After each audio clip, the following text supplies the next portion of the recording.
conference tonight, we're going to have 3 speakers. The first one will be the rising star of the foundation.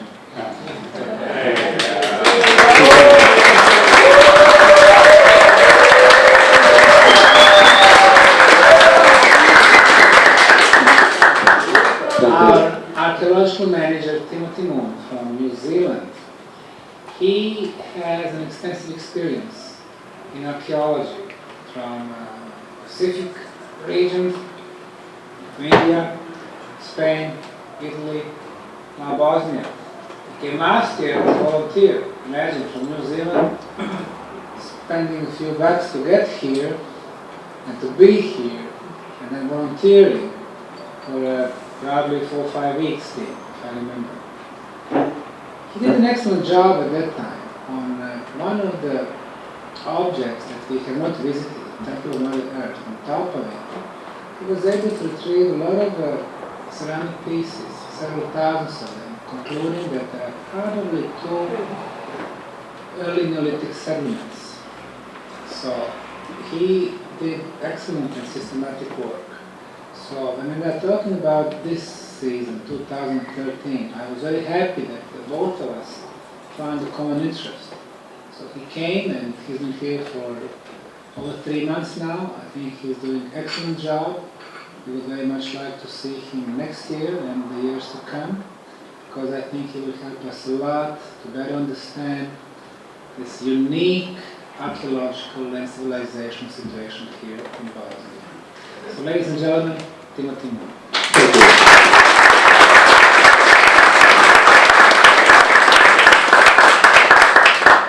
Thank you also, Samir, for that salute.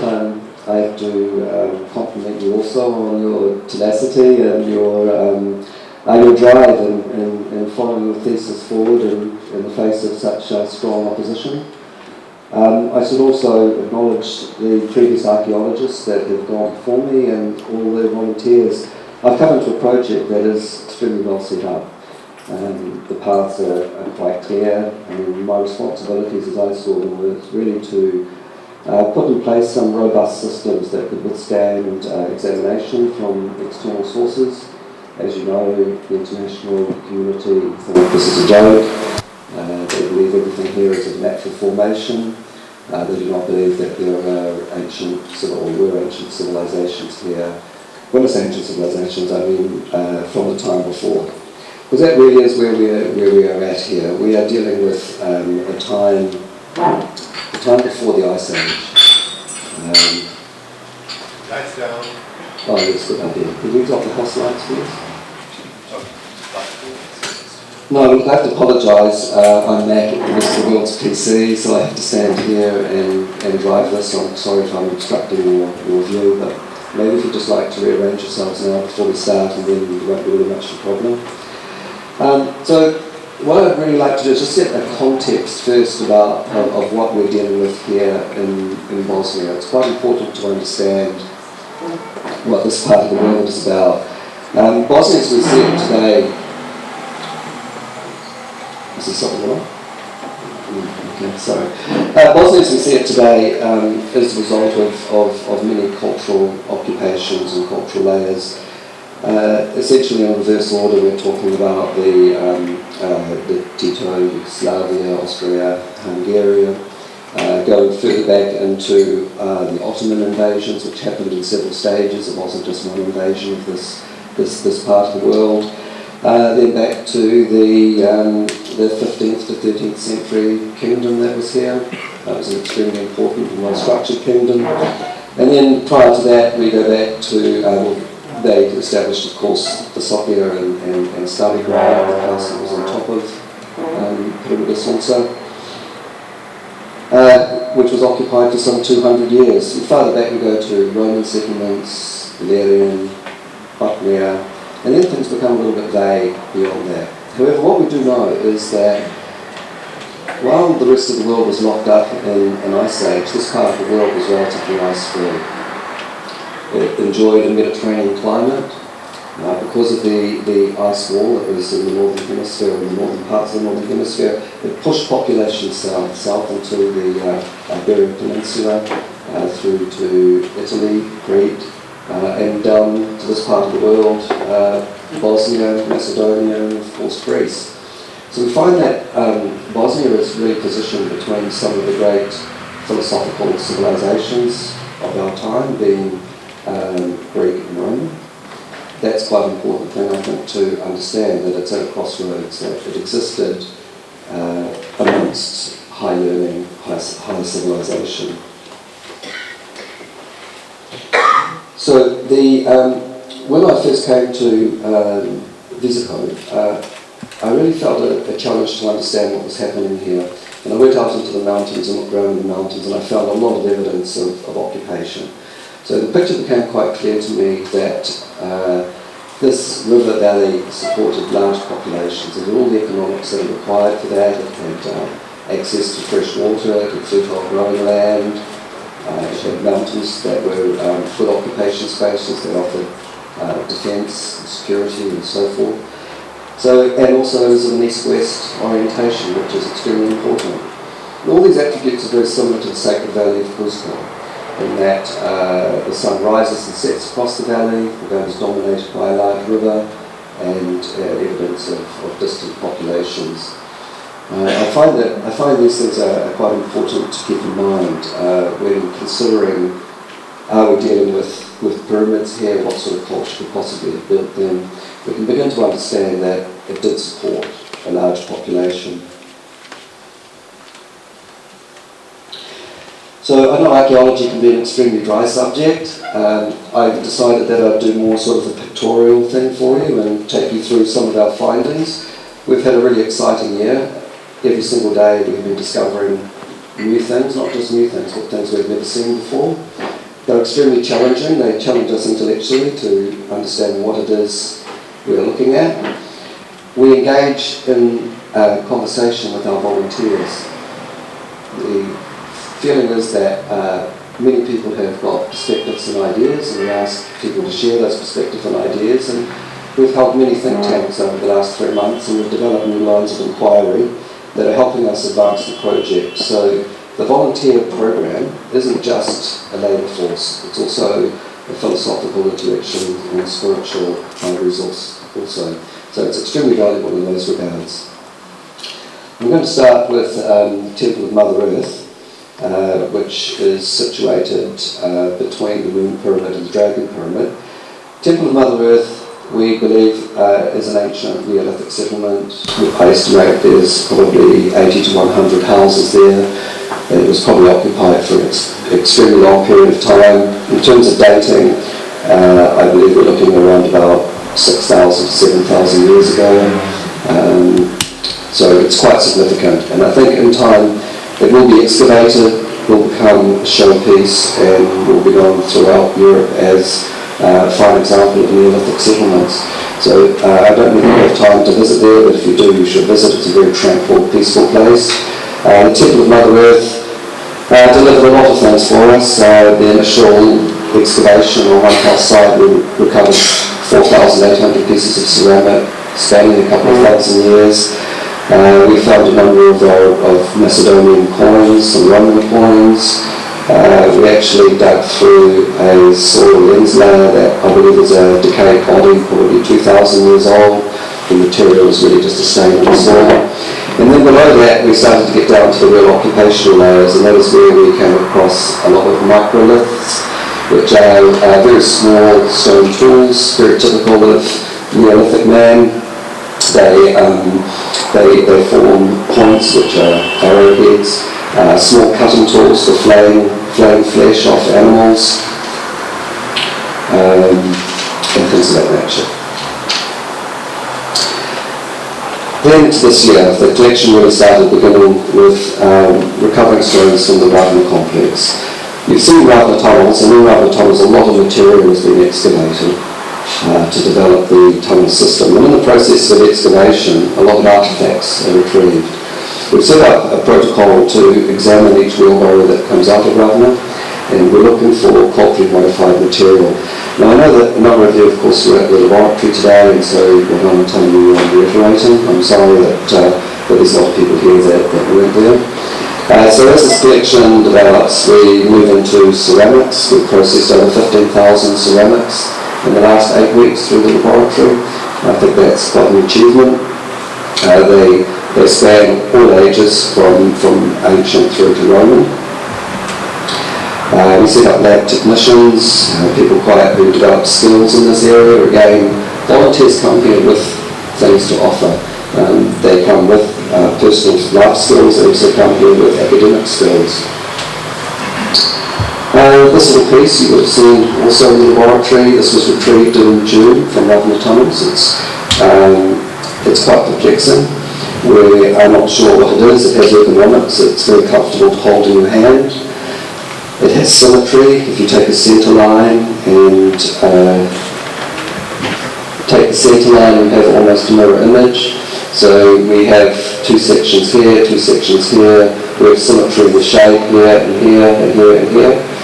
The reverse side of it is quite intriguing. It seems to have suffered a lot of erosion, so I'm not sure whether this was a dual-sided item or not. But we've actually put this out on the internet and invited people in the world to comment on it as to ideas as to what it might do, its purpose, its design, and so forth. I think it's really important that I reiterate at this point something I talked about today in the laboratory. We don't know everything about the things that we've recovered. We've recovered an enormous amount of material. What we do know is that it displays cultural modification, and that's the key ingredient. We're looking for material that has been affected by humans, and therefore we tie humans to these places, and we tie humans to these dates, and therefore we have culture and a cultural layer. However, we're not afraid to say we don't know what something is, because we think it's actually a mistake to try and say what something is. And a good example would be, for the last 200 years we've believed that, we've been told that pyramids are tombs. 200 years later, we're now having to admit that, of course, they're not tombs at all. So the situation would be much better to say, well, we're not quite sure what it is, but let's investigate it and let's see what we can find out. That's been my philosophical approach to this project.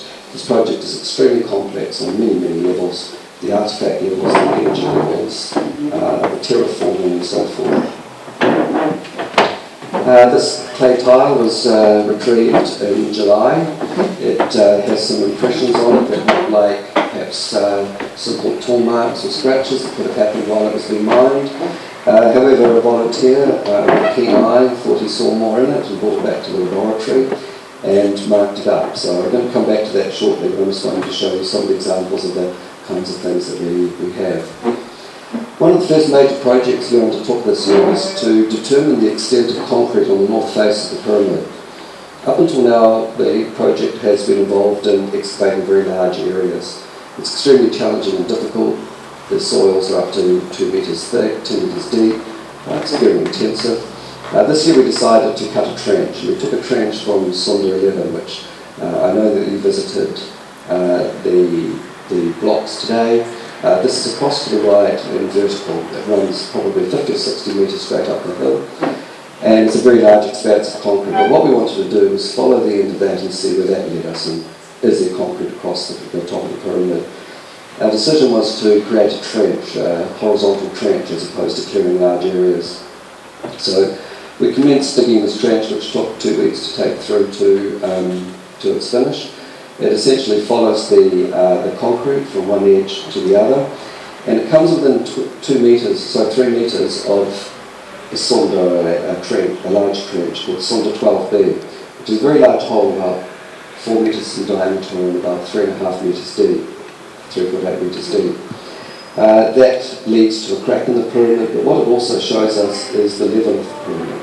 And our concerns were that the pyramid appeared to be a lot lower at this point than at the Sundas adjacent to it. So that's why we felt it necessary to dig this trench, so if we can understand, does the outside casing of the pyramid suddenly drop and change, or are we dealing with the same thing? What we actually found was that as we dug this trench through, and as you can see we're following the extent of the concrete here, that's the concrete casing to the pyramid. Incidentally, we found a couple of quite large cracks as we went through there, and the cracks were delivering large volumes of the air. And the air smelt identical to running tunnels. So when we have a crack and we have airflow, we know that we have a subsurface subterranean chamber or passageway. However, this concrete is so impenetrable you can't go in through those, but you can see cameras. This is Sonta 12B. This is the concrete that appears to be at a different level to the rest of the pyramid. This is a large crack in the pyramid here. You can climb, we've constructed some steps, so you can climb down, hop in here, and you're actually inside the pyramid at that point. There's another crack that's 40 millimetres wide by 3.5 metres long. It also has air coming out of it, so we know there's another chamber below there. However, there's another layer of 80 millimetre concrete to get through, and that's not possible. We don't wish to break into this pyramid. We do intend in time to find an entry point, but we don't wish to break into it using aggressive technique. We set up a plumb line. We ran a line for 22 metres across the trench, across Sonta 12B. We dropped vertical plumbs down to the surface. We measured these plumb lines. Actually, I'm sorry, the lighting is so terrible, but there's a plumb line running down here. He's holding the plumb on the surface of the concrete, and using some trigonometry, we're able to then calculate are these levels of concrete the same or are they different. We found them to be within 20 millimetres, so we call that exactly the same. So that answered a lot of questions for us. What that told us was that across the extent of the north face of the pyramid, we have 130 linear metres of concrete. We have 1,400 square metres of concrete cleared. We're reasonably confident now to say that the lower north face of the pyramid is concrete. That's a really important point, because by exposing the concrete through here, we're able to satisfy the argument that this is not just a natural formation. It's consistent. It's consistent with the millimetres. This trench is now being wrapped for winter to offer it some protection, to try and reduce erosion. We're very concerned about protecting our archaeological sites here. We don't want to be criticised for digging large holes, deserting them, and then those large holes collapsing. So thank you to the team that helped do that. So we're excited then to move from the lower slopes of the pyramid and really mix it up and get on top. This photo again, because the lighting in this room, going to be very difficult for you to see, but if you look there you can see some grey stuff there. That is smoke. So we lit a very small fire up there, put some green vegetation on it to set up a smoke signal. We then came down into Vesico and took coordinates and bearings off that smoke signal, and our objective was to find exactly this triangle here. There's an all-seeing eye on the top of this pyramid. It hasn't been investigated before. What we found when we arrived there was that the vegetation is completely different from the rest of the vegetation, that the root systems, rather than going deep, suddenly go wide, and that signals to us that they're encountering some obstruction. So investigation finds, we find concrete. And we find concrete at a very shallow level, only 200 millimetres. So where we were today, you saw us digging in up to 2 metres of soil. In these areas we only need to dig 200 millimetres. So we can clear fairly large areas if that's required in a fairly short space of time. We then moved on to the east side. So just to clarify for you, this is the north face. This is the east face down here, south of course being behind. We moved horizontally from that level to do some sampling on the eastern side, and again we found concrete there, large amounts of it at 150 millimetre depth. So not to be too tedious, we're trying to prove here that this pyramid is encased in concrete, and by digging sample trenches we're able to establish that and satisfy ourselves that we only need to do micro excavations rather than major excavations. We reduce the environmental impact and destruction and so forth. We then moved to the West Terrace, which I have to say is really something I'm excited about, and we might be able to revisit it next year. I'll show you again just where the West Terrace is. So again, north, this is west. The plateau runs off the west.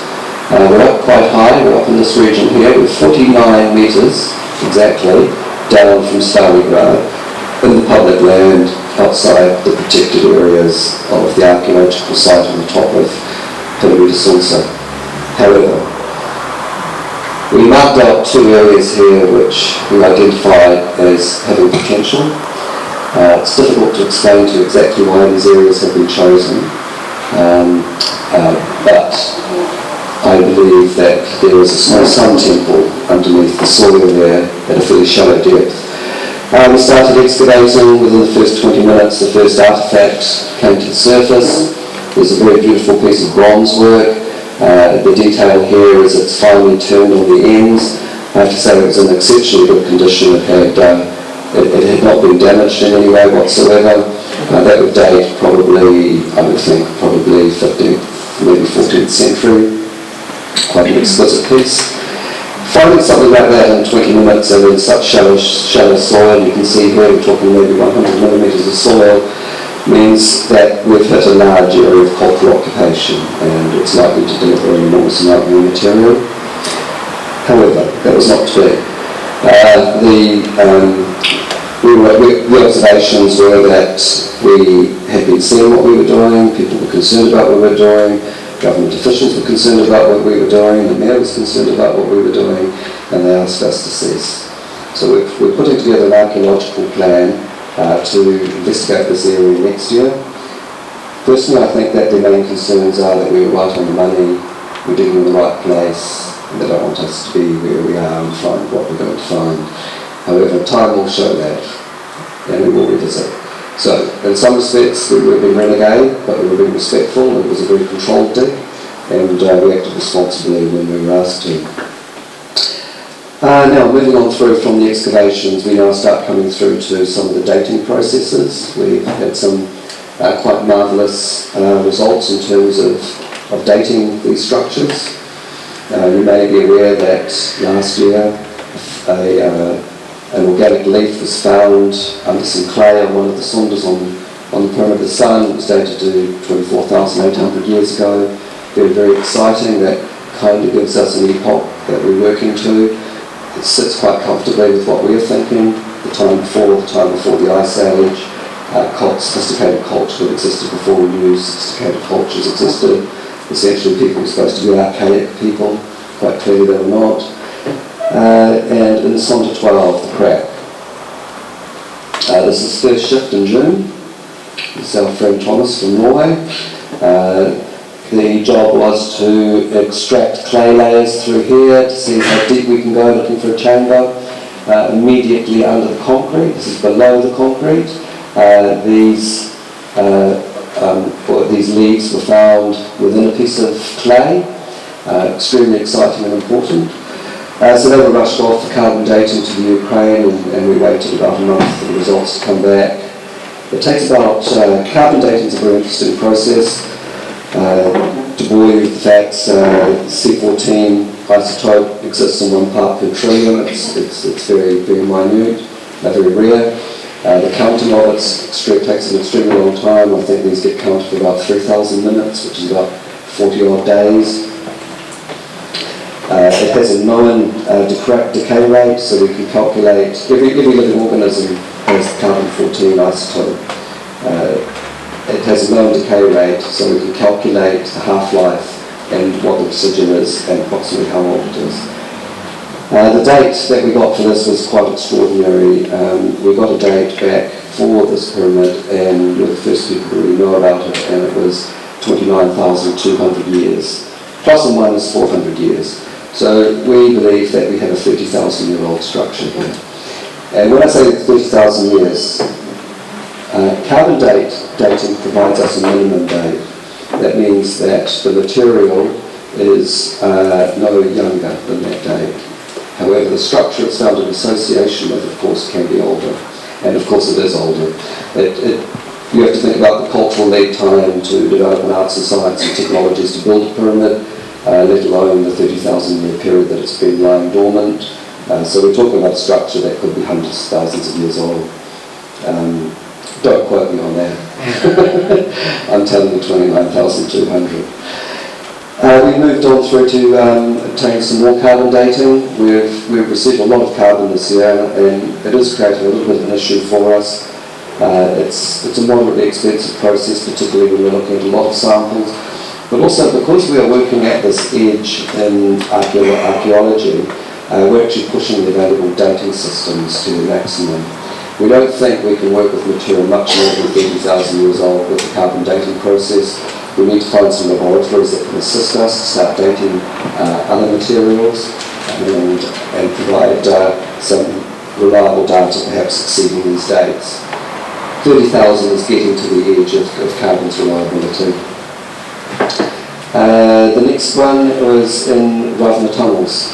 In Ravna Tunnels, we've cut a new tunnel, a new access tunnel in June. This is the location where some organic material was found, just down on the corner here.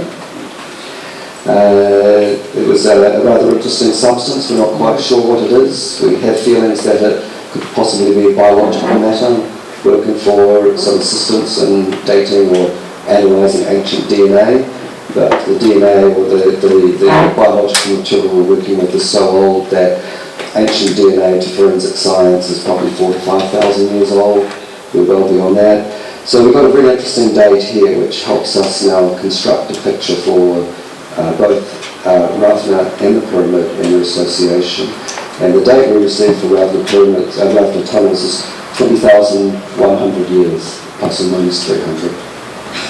So essentially what we have here is we have the carbon date of the pyramid of 24,800 years, the carbon date of the pyramid of 29,000 years, and a carbon date out of the tunnels of 20,000 years. Regardless of the spread of these, we're talking a distant epoch. We are definitely talking about structures and cultural activity when there really was not supposed to be this sort of activity. This is extremely important to understand.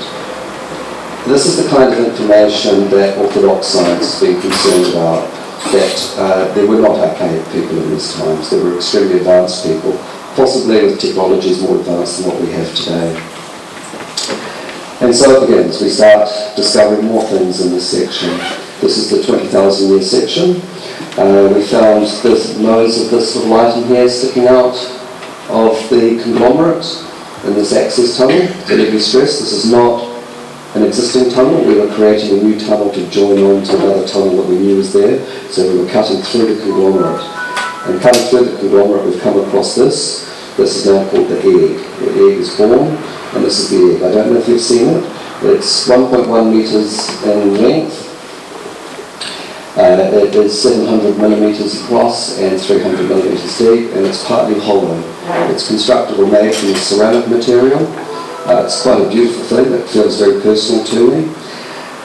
It'd be very interesting to discover what its internal functions are. We're looking at considering ways that we can peer inside it without being invasive. We need to be able to listen to it, we need to be able to hear echo from it, and we perhaps need to use some sort of radar to have a look through it. But we've been very gentle with this. We've built a little protection around it, around the nose of it, so that it can't be damaged. We don't particularly want to move it at the moment. These stones were buried a long time ago. They're very, very precious, and this one in particular. From there, in the same section of tunnel, we come back to the tile I showed you earlier, which one of our volunteers identified. I'm sorry, the light's really terrible in this room. There's some very small little markings on here. You may have seen this in the laboratory today. We go through processes. We mark this up with a pencil first to look at the material. We then photograph it. We then gently remove the pencil. We then take a coloured pencil, a red pencil, and we start marking everything with a tight discipline. And we work across the stone in a symmetrical cycle, vertically and horizontally. One of our lab technicians is looking for linguistic patterns, looking for structure and form. These are the markings that were evident on this stone. They're very, very interesting. You can see that there is definite structure to them. We then do, this is part of an encryption process of looking for frequency of count. So we look at the number of symbols, how many times do these symbols appear. The line appears 15 times. So that is not something that we may fully regard, because a vertical line could quite easily be an accidental tool mark or something of that nature. However, we start looking at some of the others. This V appears in many directions. It appears 5 times, this symbol, which is similar to a C, 3 times. These double T's twice for this. And then we try to find out what language this might be. The only references we really have are European ruins. We've carried out an analysis on those, but I didn't want to present those tonight because I'm still not convinced that they're reliable. We were getting words, a series of words. The words are God, joy, ice, water, and something that kind of looked like it was talking about human health. However, to do that, we're using elder runes, which is the oldest form we have in the Northern Hemisphere. We think this might be a predescendant to it, and that elder is actually an antecedent to this language, if this is a language. This stone will undergo much more examination, and we might possibly consider loaning this out to a museum somewhere around the world to undertake linguistic studies on it and decode it for us, which we think would be really good.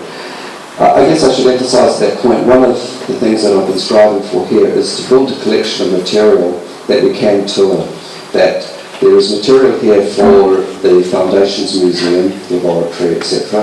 But there's also material that we can loan to other interested museums around the world from time to time, that we can also loan to universities to investigate and study.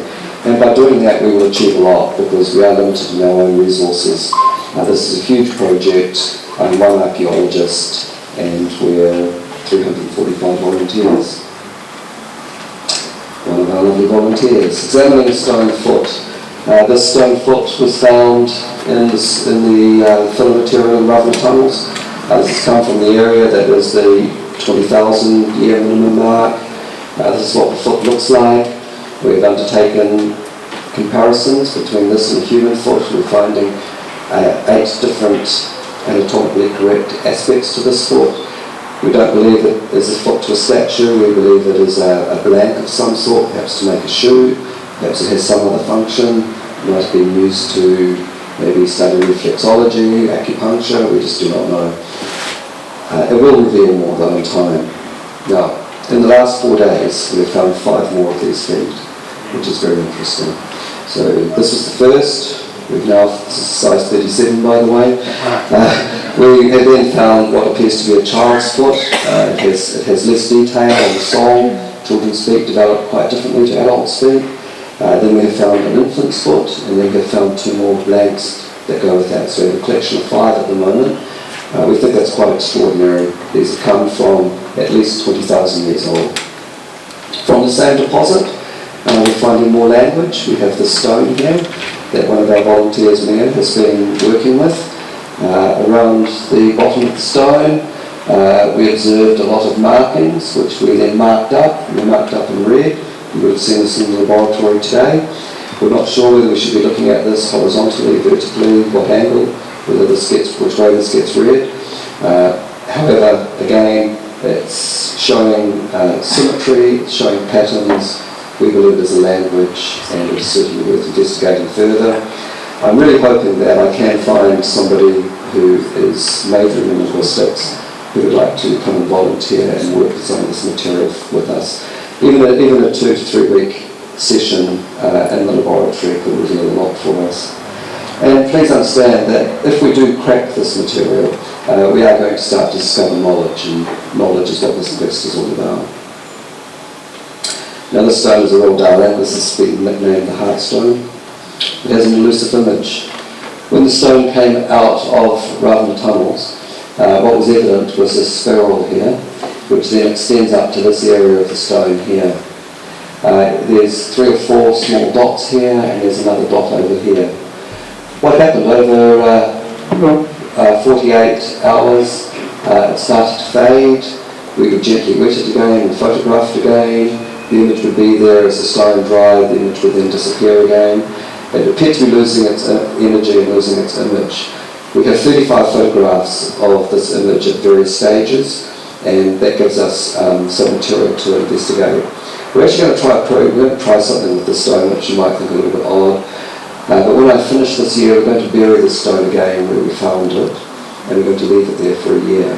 And then after a year, we're going to re-examine the stone and see whether it's been re-energized, whether the image comes back.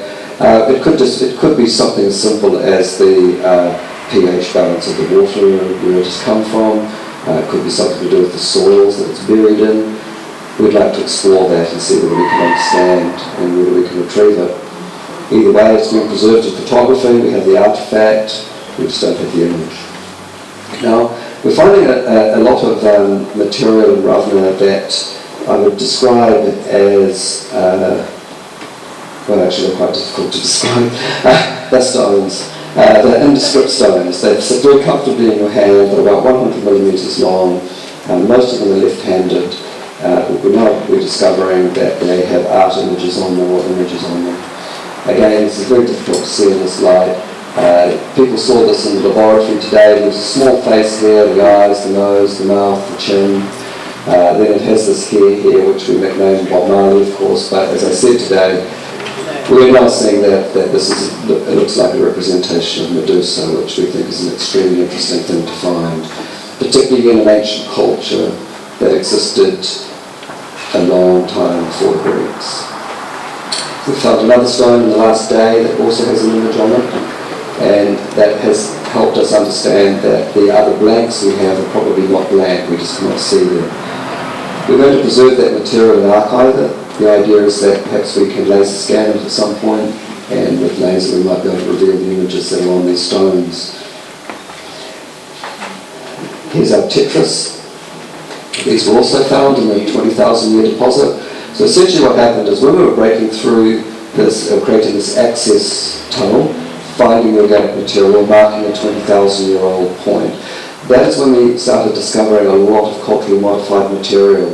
And that's confused the picture because this material was buried under thousands of tons of conglomerate and has been there for a very, very, very long time. Material like this is culturally modified, very clearly cut. This one's ceramic, this one's stone, they're completely different material. We have put them together, but they perhaps did not belong together. In the same area, we've now found 5 pieces like this, so we know we have a technology and a pattern. You can see that we're building up a picture here of cultural occupation, cultural layers. That's extremely important to us because the major criticism we have is that everything that we're dealing with is natural. It's natural formation, it's not man-made, it's a product of nature. My goal has been to develop an archive of material that can be examined by external archaeologists, geologists, whomever, and demonstrate to them that we definitely have the presence of culture and the presence of man. From there we then started another investigation in Ravna tunnels. In Ravna tunnels we've seen the dry walls. These dry walls mark the beginning or end of side tunnels. This is a very typical dry wall. They're quite a beautiful little thing when you get to know them. They do not cover the entire tunnel entrance. They all leave a void at the top here where you can see the filler material. They're comprised of courses of stone, carefully placed, with no binding material between them. Now, our assessment, based on some very early carbon dating, is that these dry walls are a minimum of 4,600 years old. So they're a very old technology. If we're to accept orthodox archaeology's explanation to the Great Pyramids of Egypt, putting them at 5,000 years ago, that means that our dry walls are as old as the Great Pyramids of Egypt, which is extremely interesting, and they need to be treated with that sort of respect. We have 41 of them in our public sections. In the closed sections and the scientific sections of the tunnels, there's more and more and more. So it's a very interesting technology. We do not fully understand it, but we're wanting to explore it. One of the first things we've decided to do is write a protocol for dealing with dry walls. If for any reason we're required to disassemble a dry wall, we must preserve all the data and information we can. So our protocol requires that when we disassemble a dry wall, its statistics must be recorded. We record its dimensions, we number and count every single stone, we sketch all the stones. We then set about the disassembly process and we carefully remove each stone. We treat them as artefacts, which we believe they are. They are an archaeological feature, and they're an extremely old archaeological feature. So it was necessary to remove this dry wall, and in the process we gathered a lot of information about it, about how they're constructed. We certainly do not have the skills to reconstruct one. This is very much like Inca stonework, where the person that built these walls wasn't just simply, hadn't just learned to do this. They would have been, their father would have done this, their grandfather would have done this. These are craftsmen at work, and it's that craftsmanship that we as modern people just simply cannot replicate. We then transported all the material away to the laboratory. We photographed each stone in the laboratory. You might think this is going a little bit far, but we really take archaeology seriously here, and we were documenting this dry wall as a 4,500-year-old archaeological feature and giving it the respect it required there. I'm not a fan for reconstruction. All over the world I see archaeological reconstructions and I find them quite embarrassing and wonder what on earth the archaeologists are thinking. And so I felt a little bit apprehensive about trying to reassemble the drywall. However, we gave it a shot. What we discovered in the process, of course, is that these drywalls have an anchor stone. The anchor stone is very important in the drywall. It essentially sets the mood for the rest of the wall and hangs everything off the wall. It is again very, very similar to the way the Inca worked, where the Inca would use one stone and then all the other stones would grow to join. And by that they meant that there'd be an energy transfer, either through gravity or whatever, and it was the stabilising thing for the entire wall. And then you can understand why we spent so much time taking detailed photographs, sketches and so forth, so that in the reassembly process we had material to refer to. This drywall has been reassembled and is at the entrance to the Ravna Tunnel complex. We're building a small gable roof over it. We're bringing some more foam material to put in and around it.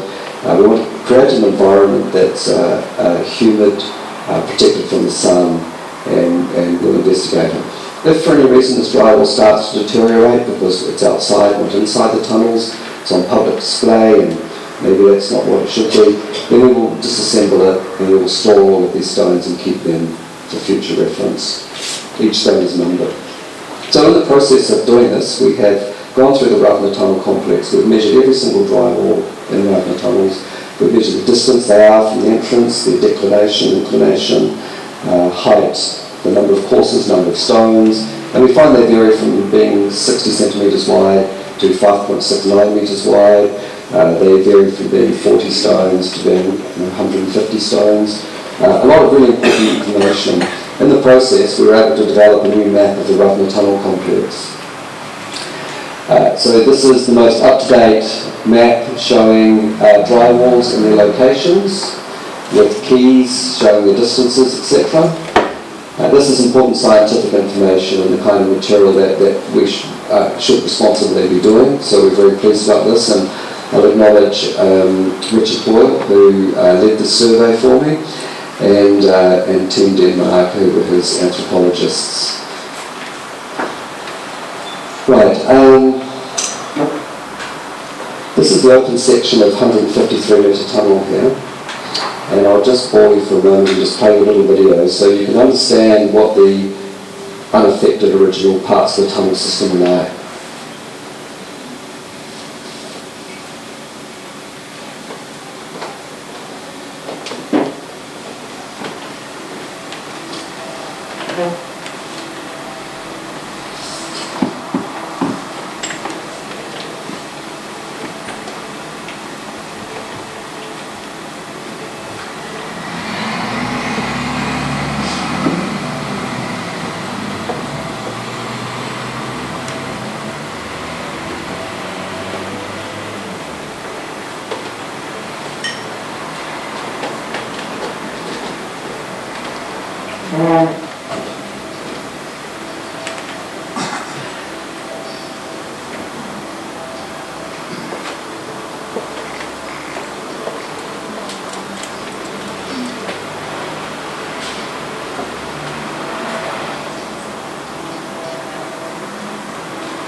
so that's what the run-of-the tunnel system is like in the open sections. You can see that the tunnels are approximately 80 centimetres in diameter. You're crawling on hands and knees. That particular section goes for 153 metres. Credits to my photographer here, the videographer, Nigel Grace.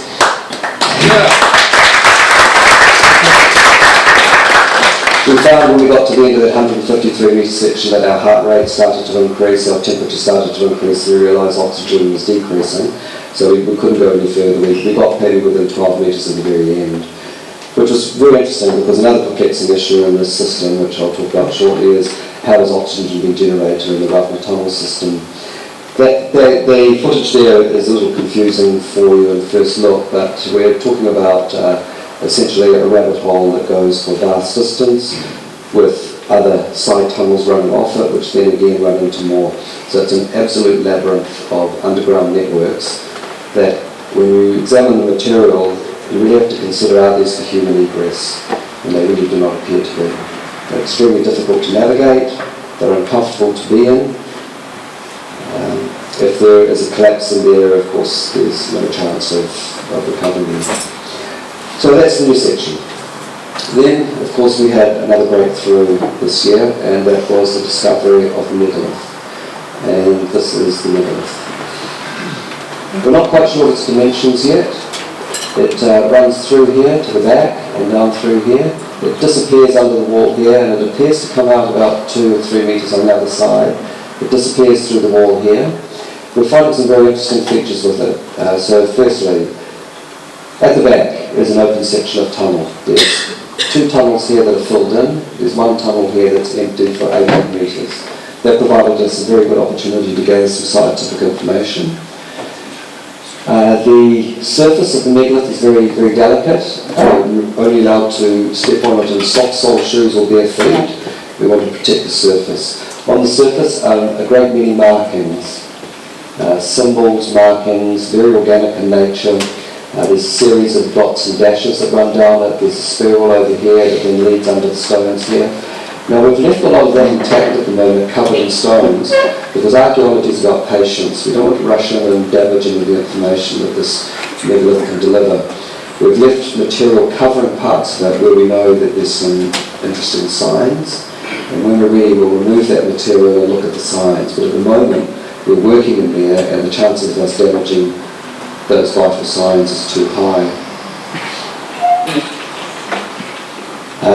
Cleaning with a very soft brush to reveal what is on the surface of it. Examining some of the markings.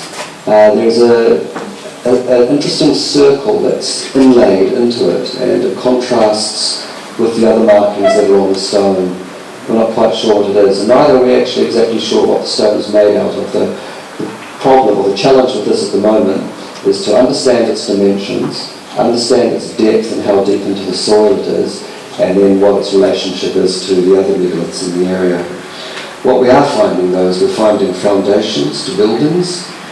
These are very large cut stones with tool marks on them. This one's particularly large and disappears into the wall, and we have uncovered more of it. We estimate the stone is about 3 tonnes at the moment. Another square cut block behind it, and some more over here. We think we might have the top of a side tunnel here, which means there could be yet another subterranean level to the system. The water table is very shallow. The water table is approximately 150 millimetres, so we know that whatever's below us is flooded. It probably is intended to be that way. We have cut some horizontal trenches. The chamber's too large to expand, so we've cut 3 trenches here, here and here. They're arch in shape, which gives a self-supporting structure. They go in about 1 metre, and then we gently move down to the surface looking for foundation stones and artefacts. We've recovered some ceramics. We've recovered 14 pieces of organic material from this entire area. On this side here we have some very beautiful foundation stones. A photograph has been shot today of those, but unfortunately I don't have that to show you at the moment. We found this sunstone sitting near the entrance to it. It does require to be examined further. It sits on this edge here, so it sits vertically. It's a 42mm diameter circle, and then it appears to have what appears to be flames etched or painted around it. The material in the middle is bleached compared to the material on the outside. We think it's the same material. I don't believe this to be an inlay. If it is an inlay, it's an absolutely expert inlay. But however, that's going to undergo more investigation. This is the kind of material that's being recovered off the megalith, which will help us piece together a picture of the culture that is there. These are some of the organic samples we have. We won't send this material off just yet. We're looking for some other results first, and then we will select the particular organic material to be sampled, and we'll select the laboratories, and we'll build up a picture of how old this megalith is. We spent a lot of time photographing it. We string lines as reference points. We've taken 100 photographs, macro photographs of the surface of this. They're being stitched together at the moment to give us a composite picture of it, and also to preserve that data in case anything gets damaged in our exploration and investigation. Some of the surface markings in more detail. They're very organic in form. These people are examining and recording some of that detail. And just some reference shots as to the position of north and whatever else you see in that picture. This is a small video we shot when the megalith was immediately found, and I'll just play this for you.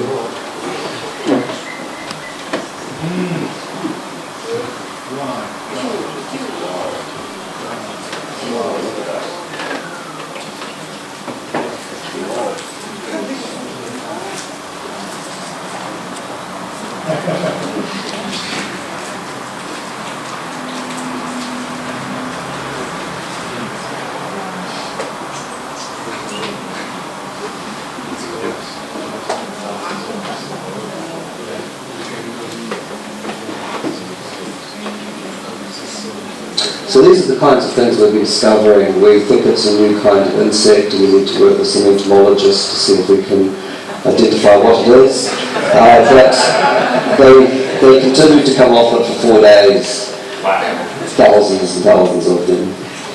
And they can still be photographed today. A negative ion survey that we did here, and I'd like to credit Thomas Marchner and friend Jaco Winkle, who undertook these surveys for us. We were wanting to understand how the cave system behaved, how the tunnel system behaved, how it breathed, how it recovered, etc. And we gained some quite valuable information. Now, all of this is indicative only. We can undertake scientific examination, but ultimately, if we want extremely reliable scientific information, we must invite an expert scientist in that field to come and survey and sign it off. But essentially, you can see here that we took readings at the entrance at various depths in the healing chamber and the K2 chamber. We took them approximately every 2 hours, and we ran this for 4 or 5 days. We've repeated this several times, and the information is fairly consistent. We have that data available. But Thomas has put this together for us, so we have some anomalies here. Now, it hasn't been unusual to hit these really large numbers, but the reason Thomas has highlighted them is we've kind of thought that we should leave those out of the weighting of data. But you can see that we're talking in the 30,000s, 20, 25,000, mid-20s, 30s, and so forth. So it's very consistent. And what we're finding is that when large tour groups go through Ravna tunnels, they bring a lot with them. They bring their body temperature, the moisture of their breath, a lot of static electricity on their clothes, a lot of positive ion with them. The tunnel system then does take a bit of a dive, but what is incredibly interesting is that it always bounces back and recovers again. So some of the questions we have are this: how is the negative ion being generated? And also, how is the oxygen being liberated from the water? And these are two very, very interesting questions. They might sound extremely boring to you, but what we know is we have a very complex system down here, and this complex system is producing oxygen and is producing negative ion. One of the lines of we've got several lines of inquiry, and it's how is this negative ion regenerated? How does the system self-regulate? Because it is regulating itself, so somehow it knows when to turn off and back off, and knows when to kick in and come up. How is the oxygen being liberated? And some questions we've been asking recently is the fill material in the side tunnels just fill material, or could that be contributing to this? We look at the amount of effort and economics involved to fill these side tunnels in, the amount of materials, absolutely thousands of tons of material has gone in. And the question I keep having is it must serve a benefit. And is that benefit to suppress something, or is that benefit actually to create something? So what we'd like to do is we'd like to undertake some investigation of measuring the negative ions somehow coming actually out of those walls, the level of oxygen that's present in those wall systems, those tunnel systems, and see whether this is part of the conversion of O2 from H2O and negative ion to be from the oxygen molecule. Interesting stuff. Of course, the solstice, very important day. Just a very quick little slide presentation of the celebrations that occurred on the summer solstice.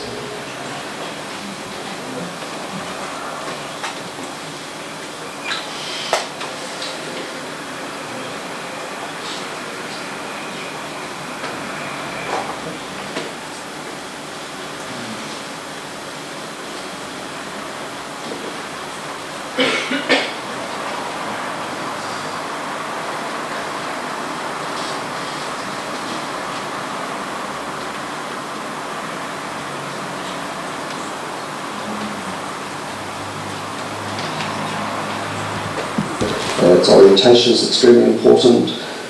On the west face we have the Western Plateau, which must have been the ceremonial plateau, very significant. Here we are looking west on the longest day of the year, a very auspicious day. So I took this telemetry and I have been begging a friend to get me a helicopter and take me there, because I'm sure we're going to find a sun gate, or we're going to find lithic structures on those coordinates on that mountain range in the distance. The sun has set at that exact point for thousands of years. This structure, we know it goes back thousands of years. I believe that there was something there, and that is going to be written into another helicopter next year, please. To take you through to just some examples, this is Teotihuacan in Mexico. This was painted in, I think, about 1858, 1860-ish, somewhere around there. Note all of this vegetation through here, this hill here, and then of course what it looks like today. This is the cleared vegetation through here, and this is the hill. This is what we're dealing with here in Visico. It's no different. So in some respects, a little bit of self-doubt occasionally creeps in. But then we look at structures like this and think there's clear evidence of these monuments being born from vegetation, and that's where we feel. So I'd just like to do a quick summary here, is that we've discovered an awful lot this year, and in fact we're making discoveries every single day, and I'm not exaggerating there. The discoveries we're making, some we understand and some we do not, some we can talk about and some we cannot. However, we have an open source policy, and in time when we've analysed this information, it will be released to the public. It will be available on our blog site and through the Foundation's website. So if you feel that I haven't really shown you much in the way of discovery, it's been an enormous amount of discovery, and the data that we're going to mine out of this over the next 6 months will really prove that. So when we find an artefact, we're not immediately able to extract all the information from it. It does take time. But we do have the artefacts, we do have the features, and we do have the phenomena that we have here. And lastly, I have to do this, the people that made it possible. Therese Marie, my wife, Oscar Honore, and Phoebe Sophia. So thank you very much.